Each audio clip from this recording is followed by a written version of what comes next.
बकरीद आने को है और इस बार पश्चिम बंगाल के राजनीति में कुर्बानी को लेकर बड़ा विवाद खड़ा हो गया है। आम जनता उन्नयन पार्टी के प्रमुख और विधायक हुमायूं कबीर ने एक बार फिर ऐसा बयान दिया है जो राजनीति और धार्मिक परंपराओं के बीच बहस को और गर्मा देगा।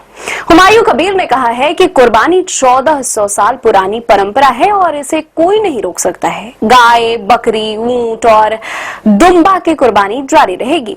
उन्होंने यह भी साफ कर दिया कि सरकार चाहे कितनी भी रोकथाम करने की कोशिश करे, धार्मिक परंपराओं पर किसी का दखल नहीं चलेगा।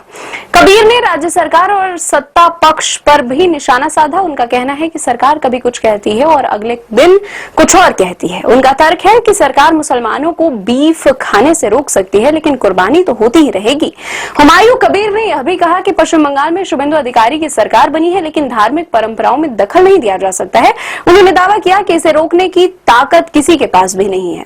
वहीं फुरफुरा शरीफ के वरिष्ठ पीराजादा तोहा सिद्दीकी ने कहा कि गोहत्या पर कानून का पालन होना चाहिए। उनका मानना है कि कुर्बानी के दौरान गायों का वध नहीं होना चाहिए और पूरे देश में कानून एक जैसा होना चाहिए। मंत्री अग्निमित्रा पॉल ने कहा कि पश्चिम बंगाल में 1950 से नियम है।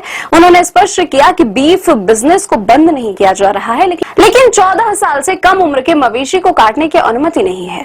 राज्य सरकार अब सख्ती से नियम लागू कर रही है क्योंकि गाय को माता माना जाता है। यह विवाद राजनीतिक और धार्मिक दोनों ही स्तर पर चर्चा का विषय बन चुका है। हुमायूं कबीर की नई पार्टी एजेयूपी पहले ही विधानसभा चुनाव में 2 सीटों पर चुनाव जीत चुकी है। अब बकरीद के समय उनका यह बयान बंगाल की राजनीति में नए विवाद को जन्म दे सकता है। आपकी इस बारे में क्या राय है? क्या धार्मिक परंपरा और कानून के बीच संतुलन संभव है? कमेंट में अपनी राय जरूर लिखें। वीडियो पसंद आए तो लाइक करें और चैनल को सब्सक्राइब करें।